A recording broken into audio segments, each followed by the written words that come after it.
I didn't lie because I wanted to. I lied because I didn't know how to exist without the mask. This is not a redemption story.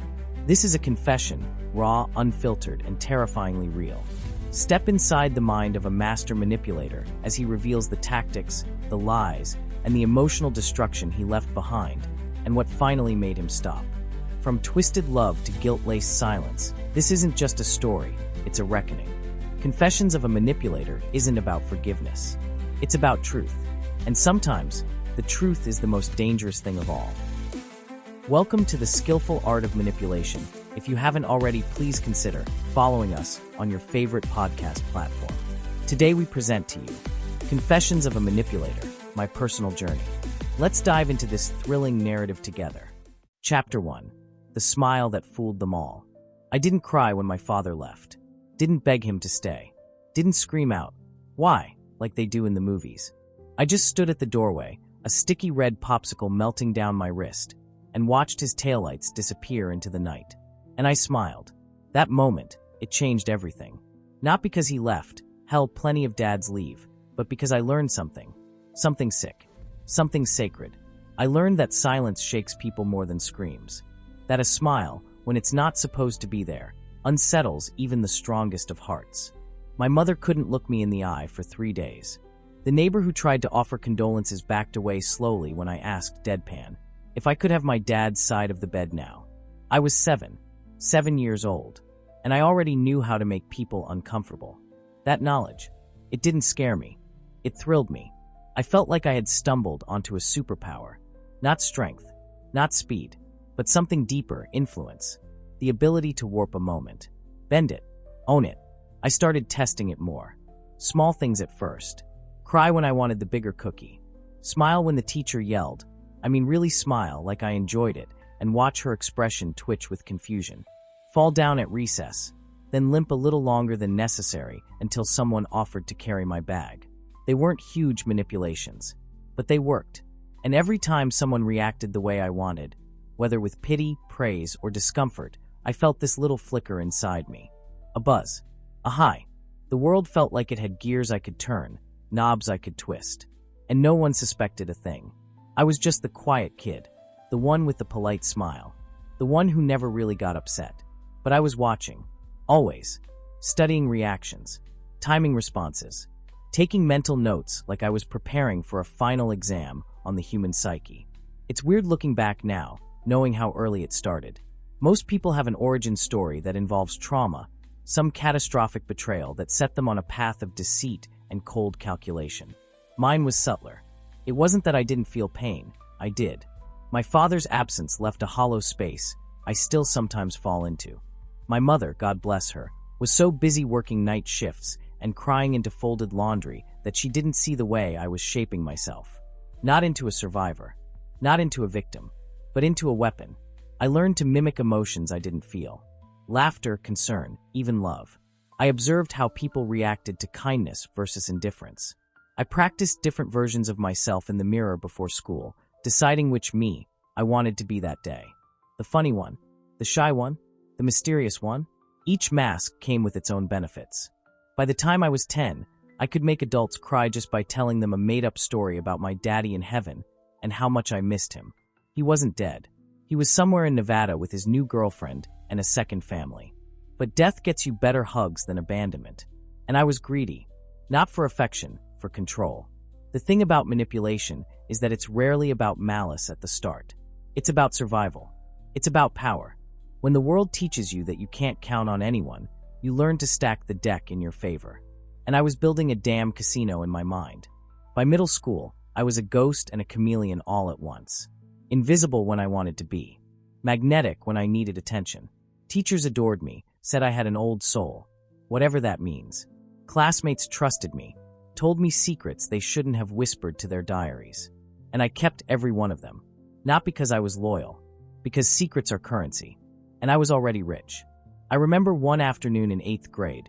This kid Jake tried to make fun of me in front of some girls. Called me a robot or some shit. Said I was too quiet, too perfect, probably a serial killer in the making. The girls laughed. I didn't. I just smiled at him. A real smile. Warm. Friendly. And said, "Hey Jake, how "How's your mom doing? She's still drinking herself to sleep." His face turned gray. The laughter died faster than it started. I knew about his mom because he'd told me months earlier during a partner project. Said it was the first time he'd ever told anyone. Said he felt safe around me. He shouldn't have. That was the day I learned how powerful timing is. Information means nothing without delivery. It's like a blade. Useless if you don't know where to aim. I kept sharpening mine. By high school, I wasn't just manipulating people. I was orchestrating entire narratives, framing conversations, controlling gossip, creating distractions, playing the long game. I could make two people hate each other without ever saying a single lie. Just the right implications, the right pauses, the right tone. And the whole time, I kept that same innocent smile. The one that started the night my father vanished down the road. The same fucking smile. Looking back, I wonder if I even knew who I was under all those layers. The masks got comfortable. They clung to me like skin. I became a master of mimicry, but somewhere along the way, I stopped knowing what was real and what was rehearsed. Was I ever sincere? Did I ever laugh just because something was funny? Or was everything always calculated? It's a terrifying thing to realize, that you might have faked yourself into oblivion. That your entire identity might be a collage of what other people wanted to see. Or worse, what you wanted them to believe. But I wasn't ready to face that yet. Not in chapter 1. Back then, all I knew was that I had a gift. Some kids played instruments. Others did sports. Me? I played people. And I was a fucking prodigy. Chapter 2. The art of seduction isn't about sex. They always say I was easy to talk to. You're such a good listener. I feel like I've known you forever. I used to nod and smile when people said that. Pretend I was flattered. But inside, I was grinning for a whole different reason. Because I designed it that way. I didn't stumble into charm by accident. I studied it. Broke it down like a science. Like a formula. Like a goddamn magic trick. And once I understood it, I weaponized it. Let me let you in on a little secret. Seduction isn't about sex. It's about control. It's about being wanted. Not physically, but emotionally, psychologically, spiritually. The kind of desire that scrapes raw at a person's insides. The kind that makes someone question themselves just to stay near you. Sex. That's child's play. You want real power? Make someone need you. Make them crave your approval like oxygen. That's where the art begins. And I was a goddamn artist. I learned early that most people are just waiting to be seen. That's it. Forget all the noise, all the flexing and posturing. Underneath it all, everyone is just aching to feel visible, to feel special. And I knew how to give that to them, or at least make them believe I was. My trick, mirroring. People don't fall in love with you. They fall in love with themselves through you. Give them just enough reflection, and they'll see their soul in your eyes. So I studied their language. If they were soft, I got quieter. If they were aggressive, I leaned in with fire. If they were insecure, I fed them compliments laced with mystery, just enough sweetness to hook them, but never so much they felt full. I made them work for the next hit. Because that's what seduction really is, dopamine manipulation. A drug, a rush, a high they associate with you. And when you learn to drip it out in doses, when you learn to withhold at just the right time, they chase. There was this one girl, Kendra. She was brilliant.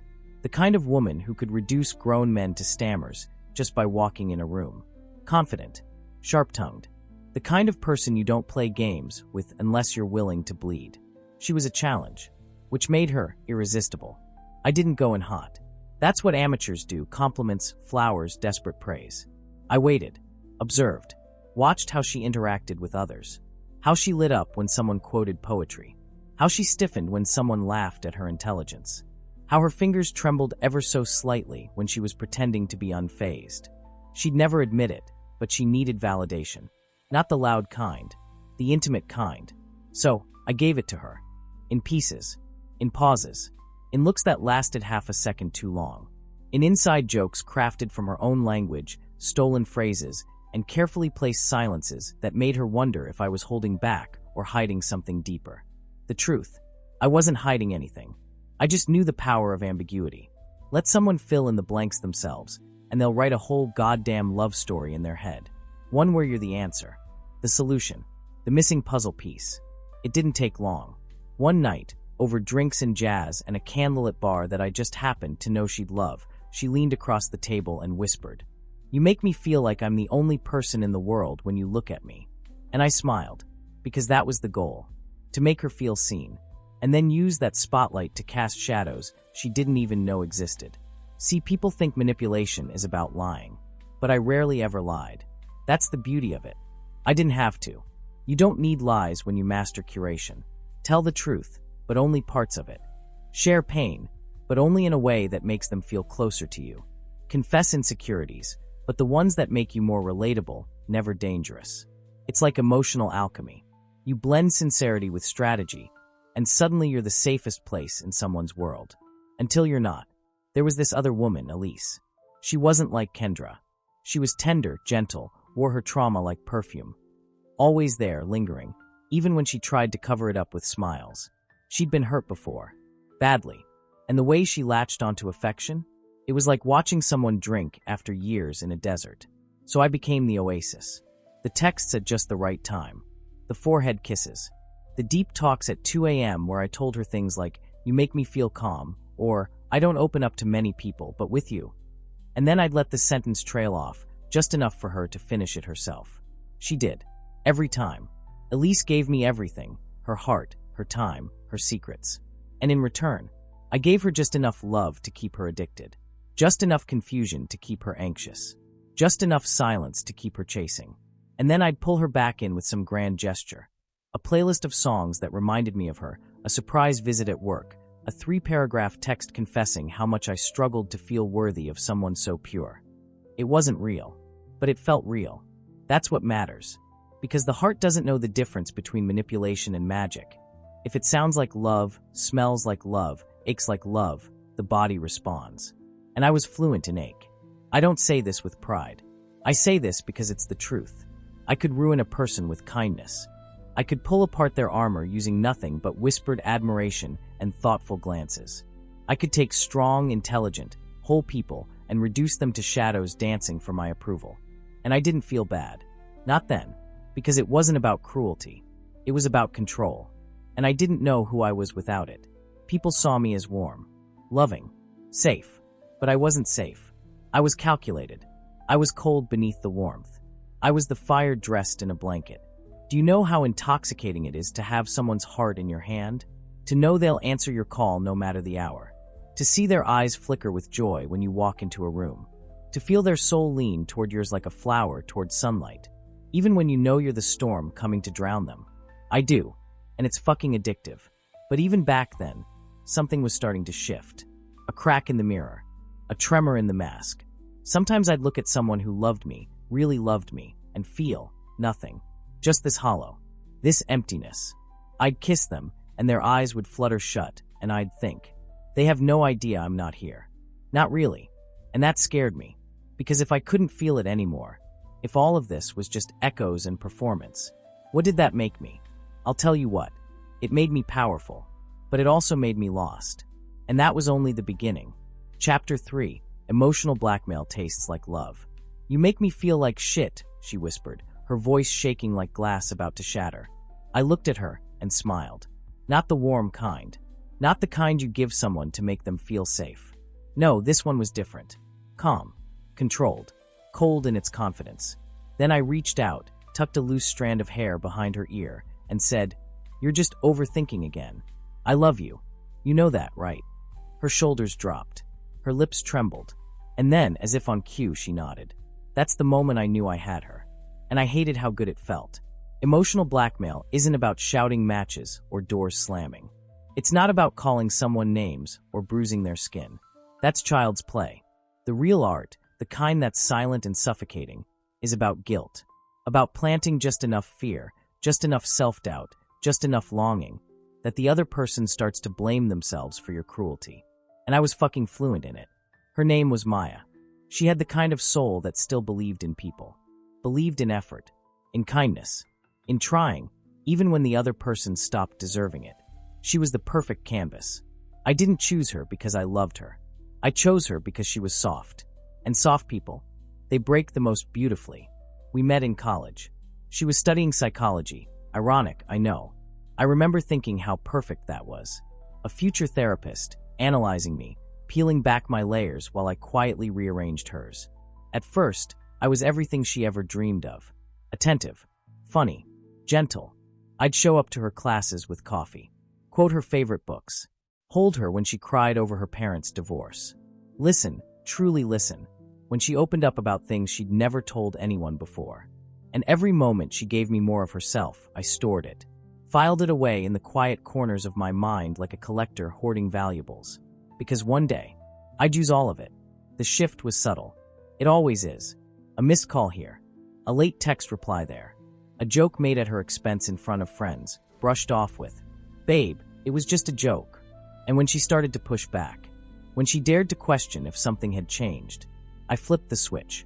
I'd sigh, go silent, look wounded, maybe even cry if I needed to. Then I'd say something like, "I'm doing the best I can, and all you do is attack me." Or worse, "It's crazy how I'm always the villain in your stories." God, that one always worked. Because she'd panic. The moment I made her feel like she'd hurt me, her walls collapsed. Suddenly, she was the one apologizing. She was the one reaching, pleading, fixing. And me? I just leaned back and let it happen. Emotional blackmail doesn't just manipulate actions, it manipulates identity. I didn't tell Maya to stop seeing her friends. I just asked if she still cared about me, since she was always out. I didn't say she was selfish. I just said I felt neglected when she wanted space. I didn't say she was wrong to cry. I just asked if she was too emotional to really love someone like me. And slowly, she changed. She stopped going out. She stopped arguing. She stopped asking questions.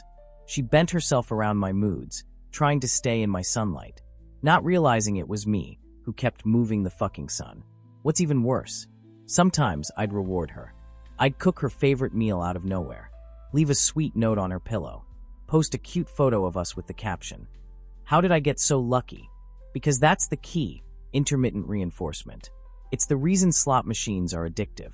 You don't win every time, but sometimes just enough to keep playing. That's what I was doing to Maya, conditioning her. She never knew which version of me would show up. The loving boyfriend, the cold stranger, the exhausted victim, the passionate protector.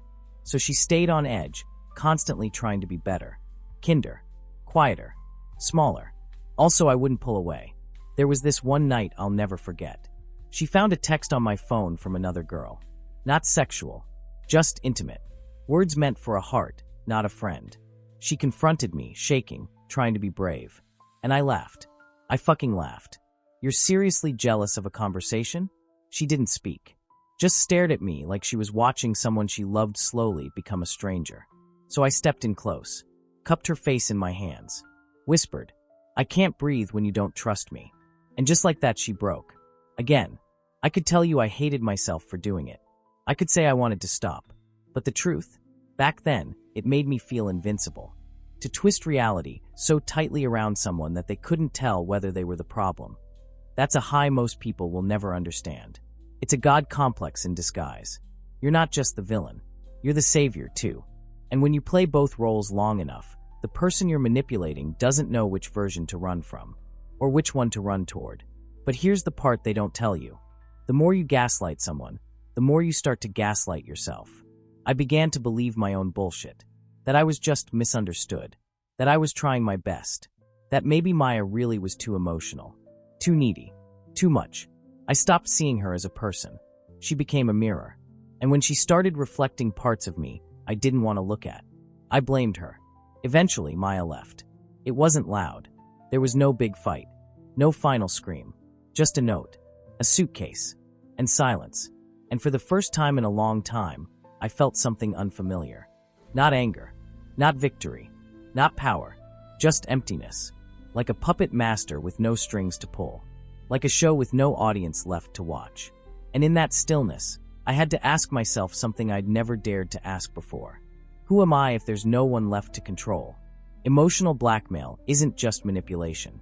It's a slow, rotting erosion of reality. And the worst part, by the time your victim realizes what's happening, they've already convinced themselves it's love. And maybe deep down you have too. Chapter 4, The Mirror Cracked. It happened at 3:17 a.m. Funny how the most pivotal moments in your life don't come crashing through the front door with sirens and fireworks. No, they creep in through the silence. Through the little hours. The hours when even the liars sleep. I was sitting alone in my apartment, one light on in the kitchen, ice melting in a whiskey glass I hadn't touched in over an hour. My phone face down, TV on mute, just me and that goddamn mirror on the hallway wall. I looked at it, and for the first time in my life, really looked at it. I didn't see me. I saw something else. A hollowed version. The outline of a man wearing all the right expressions, but none of the truth. A collection of practiced lines and borrowed smiles. A stranger who'd stolen my skin and wore it like a disguise. And in that moment, it hit me. I had no idea who the fuck I was. Up until that point, my life was a performance. Every room I entered, I played a part. Every conversation had an agenda. Every gesture had a motive. Every silence was calculated. I wasn't just manipulating others. I was manipulating myself. It's easy, really. You lie enough times, you stop keeping track of the truth. The mask stops feeling like a mask. It becomes skin, then blood, then bone. And eventually, you forget there was ever anything beneath it. I'd crafted an identity from scraps, bits of who people wanted me to be, shards of the men I envied, echoes of who I thought power looked like. I never chose authenticity because authenticity didn't get you anywhere. Not in my world. Vulnerability? That was suicide. Honesty? A liability. But that night, the mirror didn't reflect the character I'd built. It reflected the void. I tried to look away, but I couldn't. It was like staring into a black hole and realizing you were the one pulling yourself in. My mind raced. Was this who I'd always been? Or had I lost myself along the way? Did I even have a self to return to? Or was I just fragments? I thought about Maya. About the way her voice broke the last time she said my name. The way she used to look at me like I held the sun in my hands. The way I'd turned her light off one manipulation at a time. And I didn't feel guilt. Not right away. What I felt was fear. Not fear of being alone. I was always alone. But fear of being empty. Because if I wasn't the person I convinced everyone I was, then what the hell was left? You spend your life controlling people, and you convince yourself that's power. You think you're ahead of the game, untouchable, above consequence. But here's the truth. You can't control someone without becoming a prisoner to their response. Every time I hurt someone, I had to rewrite the narrative in my head just to live with myself. They were too sensitive. She knew what she was getting into. I'm just protecting myself. People always leave anyway. Excuse after excuse. Layer after layer. Until I built a house of mirrors, so dense I couldn't see the exit. I walked over to that mirror that night, barefoot, shirtless, drunk on more than just whiskey. I stood in front of it and stared myself down like it was a duel. And I said out loud, words I'd never spoken to anyone before. You're a fucking coward. The words echoed off the kitchen tile and hit me in the chest like a fist. Coward. Not just because I manipulated. Not just because I lied. But because I hid. From pain. From love. From real connection. Every mask I wore was a wall. Every performance was a shield. Every game I played was just another way to avoid feeling. And I was so damn good at it, I almost got away with it. Almost. But mirrors don't lie. And that night, the reflection cracked. I started seeing it everywhere after that. In my gestures. In my voice. In the way people looked at me. That waitress at the diner who smiled too hard. The old friend who stopped texting back. The roommate who used to laugh at my jokes but now just nodded. They weren't seeing me anymore. They were seeing through me. And the worst part, they always had. I was just too wrapped in my own illusions to notice. There was this one moment that gutted me. I was scrolling through photos on my phone, trying to find a picture of a receipt, when I stumbled across a video Maya had taken of me laughing. It wasn't posed. I didn't know she was filming. I was leaning on the couch, laughing at something ridiculous she'd said. Eyes crinkled, head back, mouth open, real joy in my chest. And I didn't recognize the sound. It felt alien, like hearing someone else's voice in your own body. And that's when it hit me. That version of me, he was real. And I'd buried him. Not to survive, but because I didn't think he was enough. After that, the unraveling began. Fast. The lies didn't come as easily. The charm started to feel brittle. The games lost their thrill. And for the first time, I started wondering what it would mean to stop. Not just stop manipulating people, but to strip it all away. To be raw, honest, real. But I didn't know how. I didn't have a blueprint for that. I'd built a mansion out of manipulation, and now I was trying to live in the wreckage without knowing which walls were load-bearing and which ones were rot. It was terrifying, Because becoming someone new meant letting go of who I thought I was. And maybe that meant watching everything I'd built come crashing down. But maybe, just maybe, that's what needed to happen. Chapter 5. Redemption is a dirty word. Let me get something out of the way up front. This chapter won't have a fucking bow on it. There's no breakthrough epiphany. No sunbeam shining through the clouds. No dramatic piano swelling under a heartfelt apology. Because redemption? It's not clean. It's not poetic. It's not something you earn with a single tear or a well-timed confession. It's fucking ugly. It's raw, brutal self-confrontation. It's digging through your own wreckage, broken glass in your hands, trying to piece together a version of yourself that doesn't make you nauseous. Redemption is a dirty word. And this was the chapter 1 realized I wasn't chasing forgiveness. I was just trying to feel real again. After that night in the mirror, I started unraveling faster than I expected. The truth doesn't just show up and sit politely in the corner. It sinks in, it seeps, and it stains. Every conversation felt fake. Every compliment I gave felt like a script. Every interaction, a performance I couldn't stomach. And people noticed. I'd always been the confident one, the charmer, the one who could walk into a room and turn heads without even trying. But now, my energy was off. My timing, sloppy. My reactions, all wrong. I was glitching. I remember sitting across from an old friend, Eli, at a bar one night. He'd known me since high school, back when I was just sharpening the blades of my manipulation. He was laughing, telling some wild story, and I was just sitting there silent, not listening, not calculating, just disconnected. Finally, he stopped mid-sentence and looked at me frowning. "What's up with you, man? You good? You're not even trying anymore." He said it like a joke, but it fucking pierced. Because he was right. I wasn't trying anymore.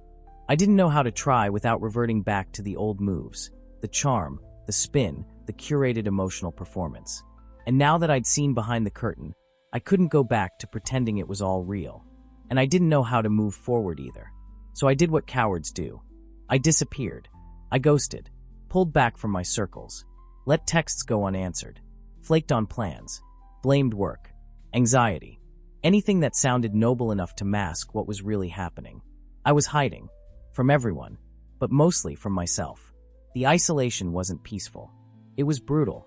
I started journaling, not because I'm some poetic soul, but because my brain was fucking screaming all the time, and I needed a place to put the noise. I wrote things like, what if the only reason I ever felt powerful was because I kept people weak? Or, do I even know how to love without control? And then one night, maybe I've never been in love at all. That one stuck with me. I thought about all the women I'd told I loved. The way I'd whispered it into necks, texted it with trembling thumbs, shouted it in fights just to stop them from leaving. Did I mean it? Or was I love you just another tool in my box? A fire extinguisher I pulled when things got too close to burning? I couldn't tell anymore. And that scared the shit out of me. Eventually, I tried to apologize. Not to everyone. I wasn't ready for that yet. But to one person, Maya. It took everything in me to even draft the message. My fingers hovered over the keyboard for an hour, rewriting the opening line over and over. Not because I didn't know what to say, but because I knew whatever I said, it wouldn't be enough. And guess what? It wasn't. I sent her a long, honest message. Took ownership. Didn't spin it. Didn't defend myself. Just laid it all out. Told her she didn't owe me anything, but I needed her to hear the truth. She read it. Didn't reply. And you know what? Good. Because that apology wasn't about getting her back. It wasn't about cleansing my guilt. It was about naming what I'd done, making it real, dragging it out of the shadows and holding it in my hands, and letting go of the fantasy that redemption meant someone would pat me on the back and say, "It's okay." It wasn't okay. It still isn't. There's this idea people cling to, that once you realize your flaws, once you own your damage, the healing begins. Bullshit. The real healing, it starts when you stop trying to be healed. When you stop trying to look good while you fall apart. When you stop searching for applause in your recovery. Because no one claps for the manipulator. They shouldn't. What I did, it wasn't a phase. It wasn't a product of my environment. It was a fucking choice. Repeated, refined, perfected. And now I had to live with the residue of those choices. Every time I met someone new, I could feel the old instincts scratching at the door. Compliment her vulnerability, she'll trust you. Play a little distant, he'll chase. Show a sliver of pain, she'll feel needed. But now, I slammed the door shut. Not because I'm some reformed saint, but because I was finally aware of how much damage I'd caused just by being charming. Redemption didn't taste sweet. It tasted like ash, like silence, like rewinding every moment and realizing how much of it was theater. Like sitting in a room full of people who used to adore you and knowing, if they really saw you, they wouldn't stay. But I didn't need them to stay anymore. I needed to stay with myself. And that meant cutting the strings I'd tangled around everyone else. No more bait. No more hooks. No more fishing for affection like it was a competition. Just stillness. The first real stillness of my entire life. And in that stillness, something strange began to happen. I started to feel. Not manipulation masquerading as emotion. Not rehearsed sadness. Not strategic guilt. But actual fucking feelings. Sometimes I'd cry during movies. Something I hadn't done since I was a kid. I'd wake up from dreams where I was still manipulating someone and feel disgusted instead of victorious. I'd catch myself mid-lie in conversation and stop, awkwardly, fumbling, unsure how to continue with just the truth. It was messy.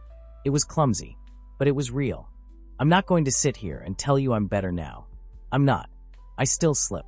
Still catch myself trying to control a moment instead of surrender to it. Still feel that old hunger for validation creep in like a fucking ghost. But I'm watching it now. And that's a start. Chapter 6, the one I couldn't break. Her name was Jada. Not the first woman I'd seduced. Not the most beautiful. Not the most forgiving. But without question, the one who changed everything. I didn't know it at the time. Didn't realize that meeting her would be the slow undoing of the last layer of armor I'd built around myself. Didn't understand that someone could see you. Not just your surface, not just your curated personality, but all of you, and still not flinch. I'd encountered skeptics before. Strong women, smart men, people who asked questions, who pushed back, who tried to get to know the real me. But Jada? She didn't try. She just did. And that's what scared the fuck out of me. We met at a friend's housewarming. One of those pseudo-intimate apartment parties with too many people, not enough alcohol, and awkward energy you could cut with a butter knife. I remember she was sitting alone in the corner, quietly sipping on red wine, watching the room like a chessboard. Not judging, not flirting, just watching. I was drawn to her. Not in the typical way, either. This wasn't about power or prey. There was something magnetic about her stillness. Something that disrupted my usual game before I even stepped onto the field. Still, I approached her the same way I always did. Smile tuned just right, posture casual, eyes soft with intention. "You look like you're here by force," I said. She didn't smile, didn't laugh. "And you look like someone who says that to every woman standing alone." Her tone was calm, neutral, like she wasn't impressed, but wasn't playing defense either. Right then, I felt something unfamiliar. Uncertainty. Our conversation lasted an hour. Then 2. But it wasn't like the others. She didn't swoon. She didn't feed my ego.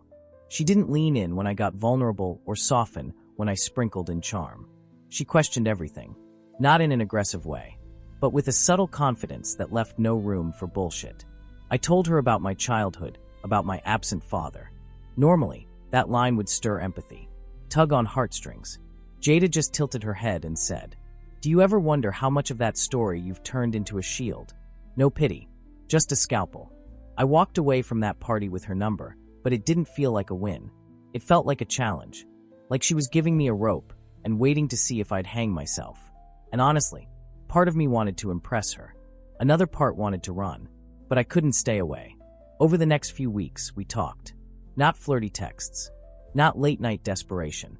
Conversations, real ones. We debated ethics, psychology, art, trauma. She wasn't afraid to call me out mid-sentence when I spun something to sound deeper than it was. "That sounds profound, but it doesn't actually mean anything," she once said after I quoted some half-baked philosophical nonsense I'd memorized years ago. And she was right. She always was. But it wasn't her accuracy that disarmed me. It was the fact that she never tried to fix me, never tried to understand me to save me. She didn't treat me like a project. She treated me like a person. Flawed, dangerous, wounded, but still a person. And that fucked me up, because I'd built my entire identity around being needed, desired, chased. Jada didn't need me. She didn't want anything from me except honesty. and I didn't know if I had any to give. The night I realized I couldn't manipulate her, really couldn't, was when I tried to push her away. It was a pattern I'd used 100 times. Step 1, start acting distant. Step 2, let the silence speak. Step 3, plant the seed of abandonment. Step 4, wait for them to beg, to ask what's wrong, to try harder. Jada didn't take the bait. Instead, she sent a single message after 3 days of silence. You don't scare me, you know.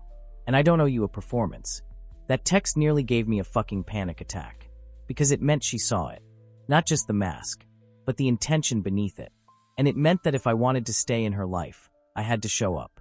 Not as the version of me I'd mastered over the years, but the broken one, the confused one, the man I didn't even fully know yet. So I called her, told her the truth. Not the polished, therapist-friendly version I'd given others, but the jagged, shame-laced, uncomfortable truth. I told her about Maya, about the lies, the guilt, the silence, the control. I told her I didn't know how to love without war. And she listened, not with pity, not with judgment, just with presence. Then she said something I'll never forget. You don't manipulate because you're evil. You manipulate because you're terrified of being powerless. But I won't be your mirror. That broke me. Because she didn't yell. She didn't cry. She didn't shame me. She just refused to reflect the version of myself I wanted her to. And that left me with only one thing. Myself. The days after that conversation were quiet. Heavy. I didn't text her. She didn't chase me. And for once, I didn't try to fill the silence with someone else's attention. Didn't line up a replacement. Didn't retreat into charm. I just sat with it. Sat with the fact that someone saw me, truly saw me, and didn't want to fix me, but also refused to be broken by me. It was humbling. It was fucking holy. And it was the first time I understood that being seen is more terrifying than being wanted. Because being seen, it means you can no longer lie to yourself. Jada didn't save me. She didn't need to. She reminded me that salvation isn't something someone hands you. It's something you earn, by choosing to show up without a mask, by telling the truth even when it hurts, by staying when it's easier to run. I don't know what she is to me now. A ghost? A muse? A mirror I can never escape? All I know is this. She was the one I couldn't break. And maybe that's what finally broke me open. Chapter 7. Confession isn't redemption, but it's a start. If you've made it this far, you're probably wondering what kind of ending this story deserves. But this isn't a story, is it? It's a fucking confession. And confessions don't end with applause. They end with silence. Heavy, honest, uncomfortable silence. Because nothing I've said makes me worthy of forgiveness. Nothing I've shared here redeems me. I didn't fall in love. I didn't transform into a better man. I didn't win the girl back, or save someone from the fire I set. All I did was stop running. And for someone like me, that's the biggest thing I've ever done. This whole journey started with a smile. That first one, at the doorway, when my father left. I used to tell myself that smile was strength, that it was power, that it was me choosing not to be broken. But it wasn't. It was the beginning of a performance that never ended. I became a puppet master because I thought that was the only way to survive. Make people love you, or make them fear you, just never let them leave you. Never let them see that deep down, you're the scared kid watching taillights disappear. But the truth, that kid never stopped standing there. He just put on nicer clothes and learned how to fake confidence. I've manipulated lovers into staying when they should have run. I've made friends question their own instincts so I could stay in control. I've smiled through apologies I never meant. I've weaponized silence. I've polished lies until they shone like truth. And I've done it all without raising my voice, without throwing a punch, without ever getting caught. But that doesn't make it less violent. It just makes it quietly destructive. Like carbon monoxide. You don't see it. You don't smell it. You just wake up choking. There's something else no one tells you about being a manipulator. Eventually, you start manipulating yourself. You start believing your own narratives. You rewrite the past in your favor. You justify your worst moments with your best intentions. And then, when the people you love finally leave, when the silence becomes louder than your lies, you're left with something worse than guilt. You're left with you. And that's the part that nearly broke me. Not the shame, but the emptiness underneath it. I remember sitting on the floor one night, lights off, my phone buzzing with unanswered messages. Not from exes. Not from friends. From therapists I'd been too scared to call. Because deep down, I knew what they'd ask me. They'd want the root of it, the childhood trauma, the abandonment wound, the control issues. And sure, I could connect the dots. I could give you the psychology. I could list every book I read trying to fix myself from a distance. But it was all still performance. Still me, trying to sound like a man doing the work, instead of actually doing it. What changed? Nothing dramatic. There was no rock bottom, no overdose, no suicide note, no public humiliation, just silence, and the slow, painful realization that if I didn't start telling the truth, even when no one was watching, I'd spend the rest of my life acting in a movie no one was filming. That's when I started writing this. Not for clicks, not for pity, for me, to bleed something real, to take back my voice from the lies I'd stuffed it with, to confess, not to be cleansed, but to be seen, not by others, but by myself. So here it is, the truth in all its ugliness. I have hurt people, not just emotionally, but spiritually. I have manipulated good hearts into hating themselves. I have used my pain like a scalpel and called it love. I have pulled people close just to watch them fall apart beneath me. And I regret it, not just because of what I lost, but because of what I never gave. Real love, real safety, real connection. All things I convinced others I was offering, without ever knowing how to hold them myself. I wish I could end this chapter with a redemption arc. I wish I could tell you I'm in love now, that I'm healthy, that I've fixed the damage. But healing isn't a straight line. It's a loop. Some days, I wake up proud of the man I'm becoming. Other days, I feel the old instincts clawing at the surface. The need to control, the urge to lie, the temptation to perform. But I'm watching it now. That's the difference. I catch it, and I choose different. Not always, but more often than I used to. Jada once told me, "You can't undo the harm, but you can stop handing it forward." That sentence sits in me like a prayer. It doesn't erase the past, but it gives me a place to stand. If you've been on the other side of someone like me, if you've been manipulated, gaslit, controlled, drained, I'm not here to ask for your forgiveness. I don't deserve it, but I see you now. I understand what I stole, and I hope you get it back tenfold. If you've been me, if you've used charm as a weapon, if you've bent people until they broke, if you've worn masks so long you forgot what your own face looked like, it's not too late, but it starts here, with silence, with truth, with the slow, painful dismantling of everything you thought made you strong. It starts with confession, not to anyone else, just to the mirror. And if you can do that, if you can look yourself in the eyes and not flinch, then maybe, just maybe, you're not too far gone. This isn't a redemption story.